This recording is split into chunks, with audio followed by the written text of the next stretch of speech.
right here where you are, just staying in this consciousness. Take a deep breath in.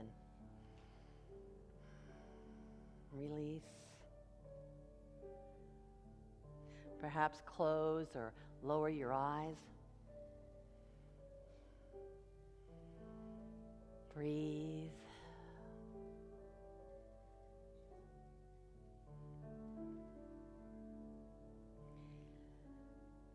Be still and know.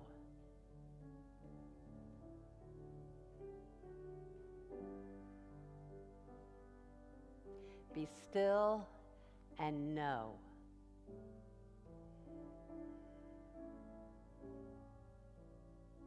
Be still and know that you are one. One with the divine. One with everyone. One with everything.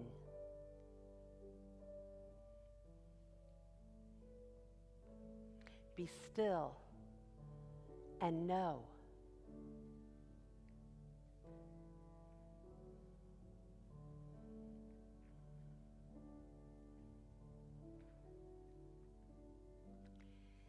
Be still and know that you are valuable.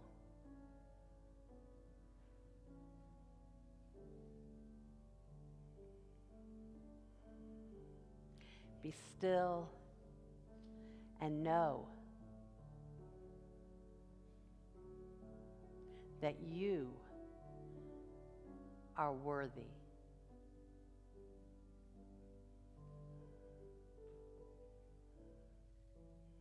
Be still and know that you are enough.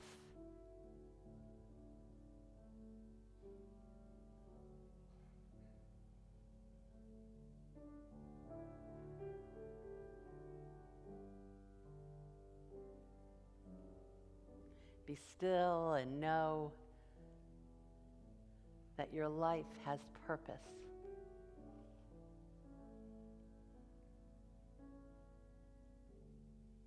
Be still and know.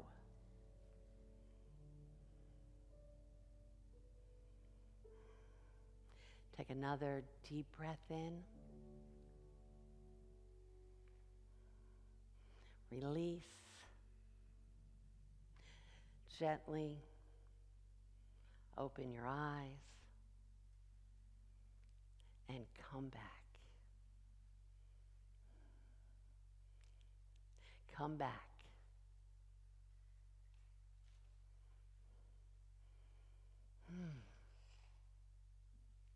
Be still and know. That was the theme of this year's World Day of Prayer. Be still and know. We are encouraged to be still and know. But why do we need to be still? And what do we need to know? Yeah. Well, certainly to be still implies silence. A rare occurrence these days. Silence. We have a daily assault from our world every day, even in our home, and certainly outside. And I recently realized that even when I'm watching my favorite TV show, yes, I still do that, I am also playing a game on my phone. I'm also texting. What? So I have decided, I've made a choice to see what would happen, that while I'm watching my favorite TV show, it's Sunday night, PBS, sorry, when I'm watching my favorite TV shows, to only do that, just do that alone. And boy, was it uncomfortable. How did that happen? Yeah, wow. Well, Austrian poet Rainier Rilke wrote, "Our task is to listen to the news that is always arriving out of the silence." Now, not the news from our TV or social media, but the news that comes from the silence. Be still and know. And many wise people advise us that no spiritual practice can succeed without silence. Be still. Today we are exploring the power of spiritual listening. Certainly, we have our human listening, even if we have to have little things in our ears to help us, okay? But there is also spiritual listening. So are you listening? Those of you who are acquainted with Unity's teachings on the 12 spiritual powers might be thinking, well, is this the 13th spiritual power? And the answer is no. No. It's already there. And so the spiritual power of understanding, that includes comprehension, realization, insight. Certainly, listening is a foundation for understanding. And in fact, and as I reviewed the 12 spiritual powers, I realized that spiritual listening is the rich soil to grow, to bring forth all our other spiritual powers. And I can see faith has perception and expectancy. Power of will includes willingness. Are you willing? Imagination with vision, zeal with devotion. Power with concentration and self-mastery. Love, of course, has unity. Wisdom with discernment and intuition. Strength, courage, and tenacity. And this month, the spiritual power of order, which is about adjustment. You can make adjustments. No, I just thought I was going this way. Well, you can adjust that, and you can evolve. And so we have evolution. And although we may be attracted, we might like the sound of be still and know, very few of us know how to do it, right? We wonder why we can't listen or can't know. Well, many who have been on a spiritual journey for a while see themselves very different from when they first started.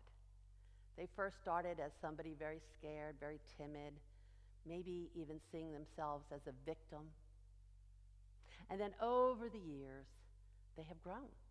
They have become courageous and confident, right? Yeah. So that no matter what obstacles happen in their lives, I can handle it, you know? I can take care of that. Or I can at least muscle through it, right? But perhaps when those rare, really upsetting circumstances, challenges happen in their life, they then might think, oh, what was that thing called? Meditation. You know, maybe be still and know. Well, let's try that. Let's try that out, because I need some direction here. I need to seek inner counsel rather than the counsel of my friends or my ego. Well, what happens then is they discover, well, this isn't working all that well. It doesn't work as well as it used to. And so we go, no, let's be still and know, right? It's too hard to be still. How much longer do I need to be still? Oh, wait a minute, a text message came in. No, I'm going to be still. It's hard. So we give up. And we look for another distraction.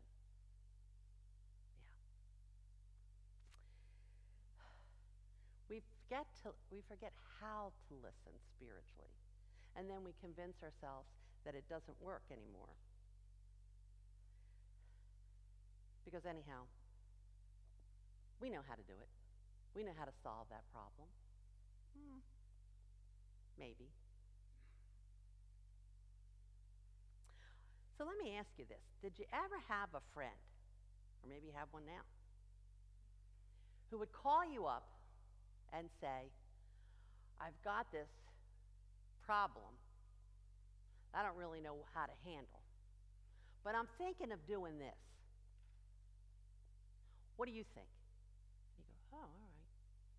Well, you could do that, or you could do this. And they say, I tried that, didn't work. Oh, you don't know this person as well as I know this person. And so every time they wanted your opinion, every time you offer something, you're rebuffed. It's, no, it wouldn't work.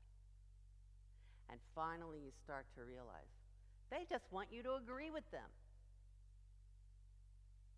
Yeah, we've all had that. We've all had that. Be still and listen.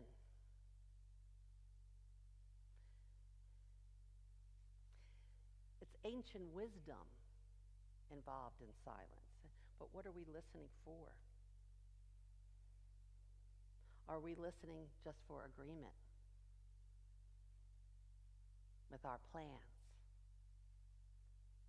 Be still and listen to your God, your higher power, your Christ within, that knows you better than you know yourself. It knows the deep desires of your heart that you don't even dare to say out loud to anyone. Yeah. But first, you have to be willing and open to all possibilities, not just the one that you've figured out. You have to be willing to set aside your answers, your prejudgments. Author Lee Coit, in his book Listen, suggested 3 simple steps to train our minds to listen. 1, we cannot solve or even identify our problems with our worldly mind or our conscious mind that we think is us. Okay? So we have to be willing to say, I don't really know what to do with this.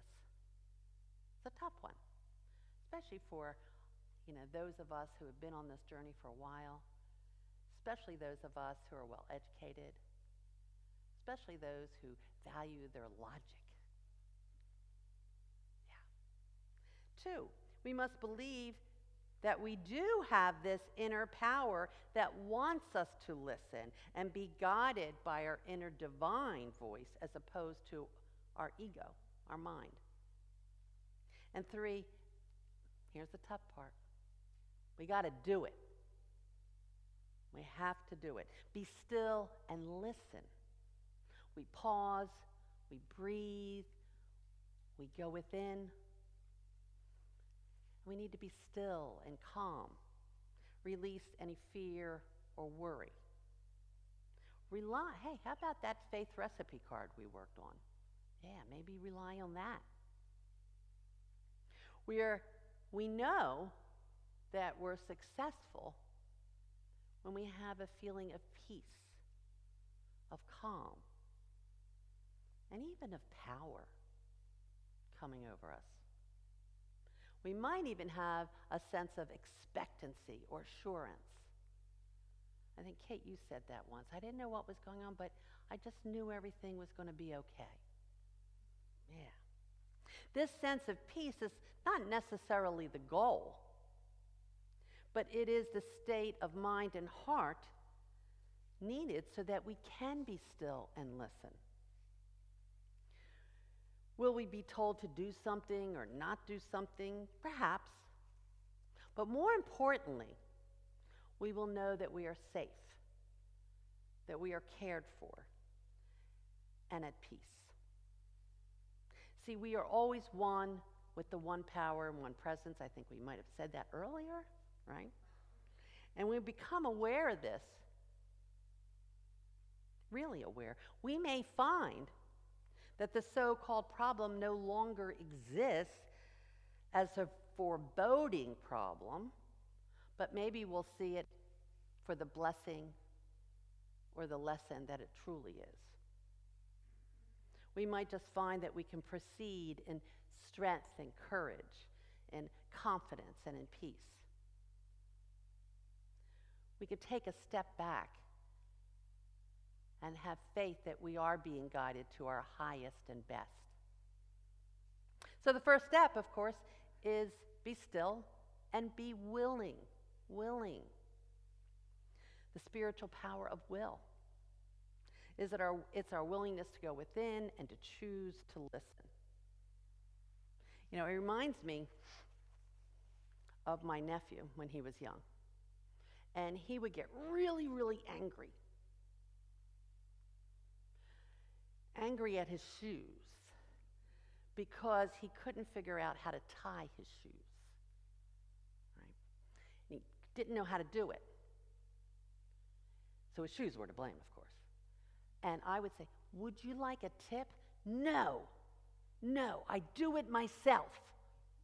Right? Ever been there with any of the kids? Yeah, I do it myself. So how many of us are stuck as a spiritual 4-year-old saying, I do it myself? Yeah.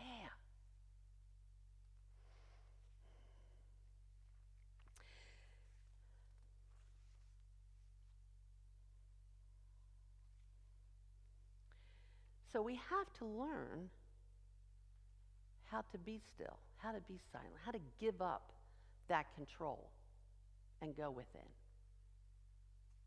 And yeah, it's not always easy. Most people, me included, we're always talking to ourselves, that inner dialogue, right?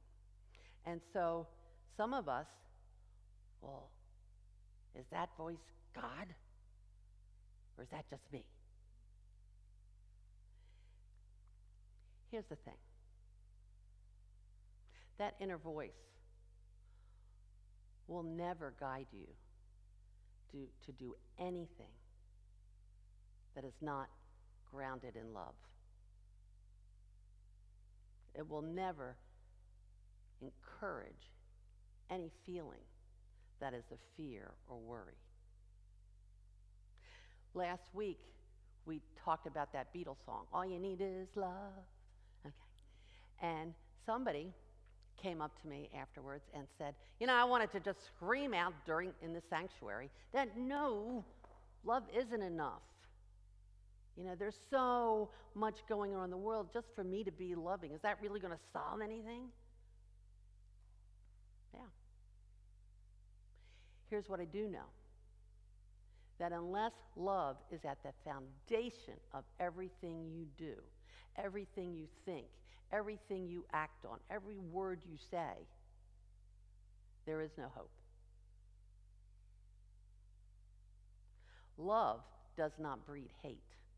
Love does not breed violence. Love breeds love. When we can see that person that we see as our enemy with eyes of love, even if it's not returned, they no longer are the other, right? They're not the other. They're a real person. And maybe that's what we need more of these days. Okay. So, figuring it out. Figuring it out. That's where we get caught. And throughout your life, you have been given major kudos for figuring it out, right? You solved the puzzle. You know, you got the right answer. You figured it out. So now as an adult, we have to say, figuring it out isn't important. Wait a minute. I got A's on my papers for figuring it out. Yeah, it's a tough one. But yet, all that we have done and accumulated still, however, leaves us with a feeling of discontent, a sense of uneasiness that's difficult to sit with. And in that uneasiness, we look for distractions. rather than facing that uneasiness, going within,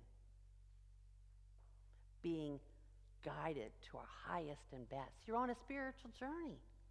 Why do you want to stay at one place? No, we want to keep evolving. And of course, we don't really know how to even listen with our physical ears, right? Lynn, what are some of the reasons we may be listening other than to listen?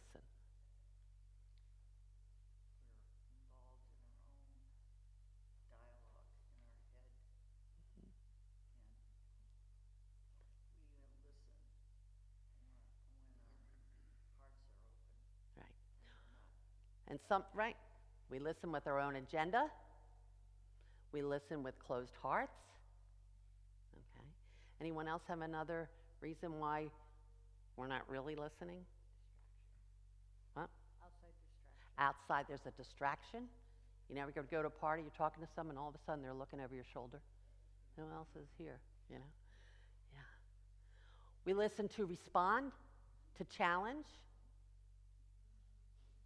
to state our opinion. We do that spiritual listening also, because it's what we've learned how to do. Yeah.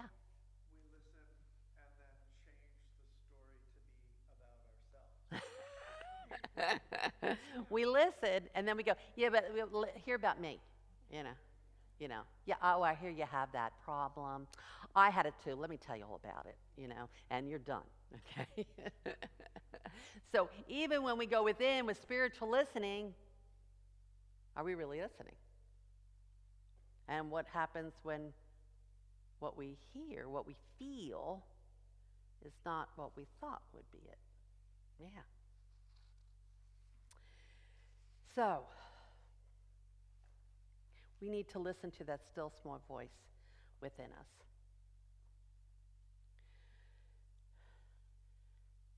And it doesn't mean that we have to be in the sanctuary to do that. It doesn't mean that we have to be sitting in the right and proper way. We don't need that unless you do. Okay? What we need is that foundation of faith.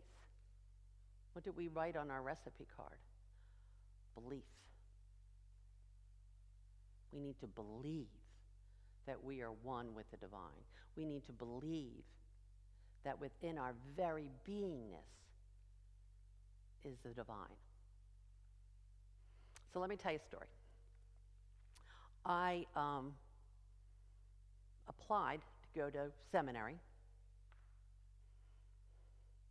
and I was initially redirected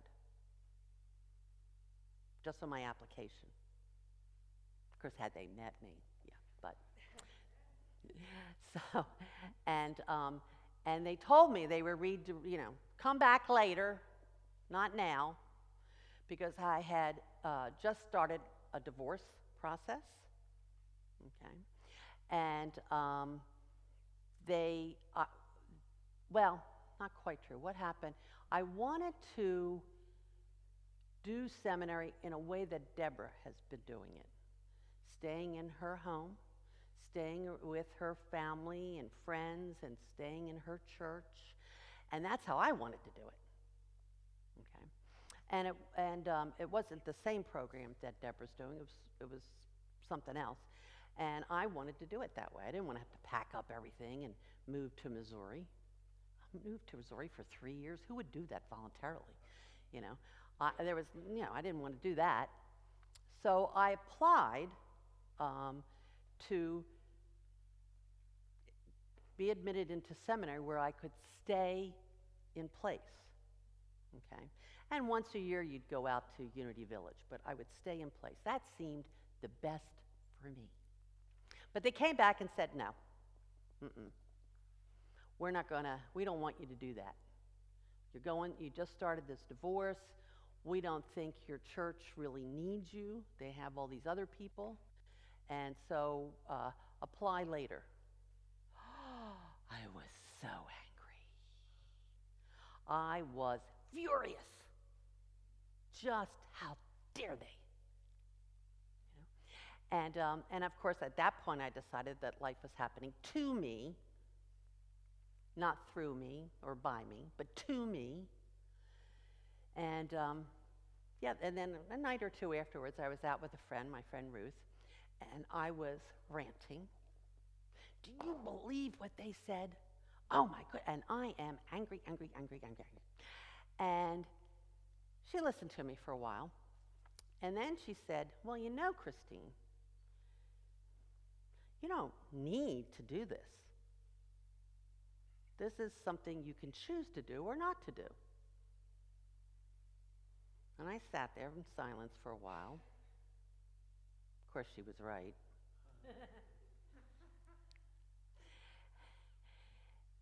And then I smiled and I said, "You're absolutely right, Ruth. And here's the other thing I know." Because in that moment, I remembered what I believed, right? What I believed. And so I said, "I don't know why this is happening, but I know that there is a blessing in it. I know that there is a lesson in it." And so I'm letting go of the rant. I'm going to remember what I believe. I don't know when this will all be revealed to me, but I know it will be. One day I'm just going to turn the corner and that's what this is. There's the blessing. There's the lesson. I applied later. I got into seminary, which sent me for 3 years to Missouri, packed up everything, put the dog in the car, and off we went.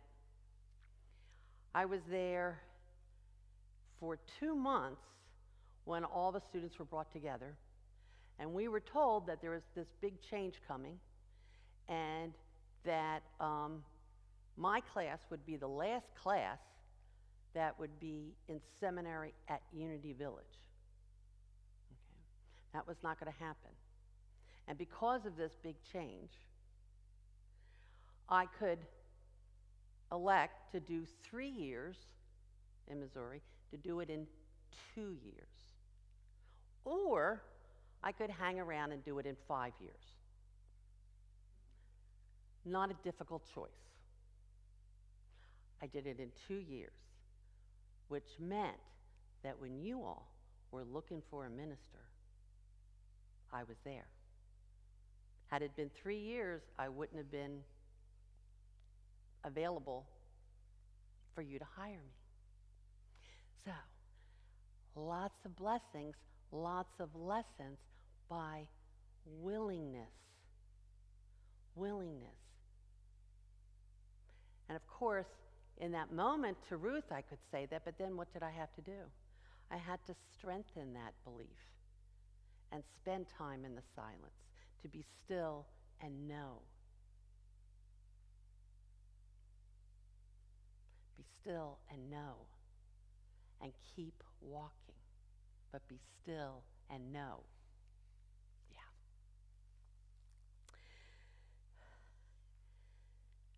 So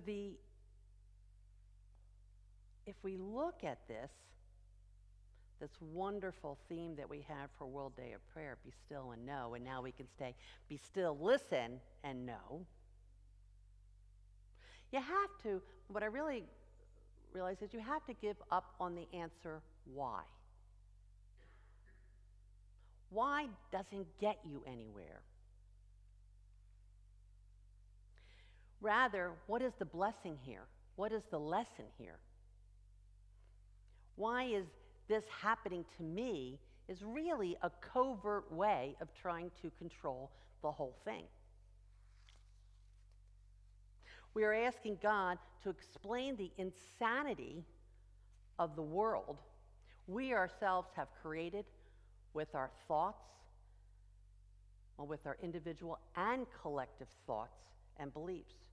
There's no real answer to the question why, because the why is not about a real problem, but only our current understanding of what's happening, or how we see the puzzle, or who we think is our enemy. All of that is temporary, and we can choose, that's that power of will, to step out of our ego into our divine unity and have all of this exposed as a blessing and a lesson. We can have all of this guide us in our spiritual evolution. And you may say, well, I don't want to be in this situation. You are, whatever it is. One more thought that I personally fought against for many years, but I now finally understand. And this author, Lee Coit, wrote, "Since all things are echoes of God's voice, be open to all source." Okay. And some of it came about, I didn't like people telling me what to do, as that spiritual 4-year-old, so I would only trust my guidance, okay? But if I am the divine expression, if I am an expression, the manifestation of the divine, then might you not learn from some of my truth? And if that's true, then might I not learn from some of your truth? And some of an animal's truth or nature's truth? Yeah. We are, and we've said this many times, we are the hands, feet, I think it was St. Teresa said it's hands, feet, and the words of the divine. God in expression. So we all are the voice of God, and we can all learn from each other. Does this mean that you have to take everything in that everybody says? No. But it does mean you don't have to protect yourself from hearing something you don't like or something you don't agree with. You don't have to set up a barrier against others. You do have to guard your own thoughts and your own actions and your own words. That's what you guard. You guard what you feel, what you think. Not feel, what you think, what you say, what you do.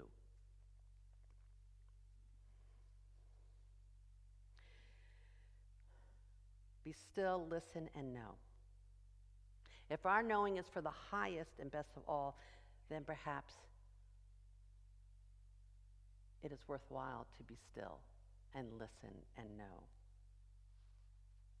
There is just one question, and that is simply, help me see the blessing or the lesson. That's the most honest request to be made in the silence. As you go through this week, take off the blinders and instead be still, listen, and truly know that the entire universe is lovingly guiding you all the time to your highest and best.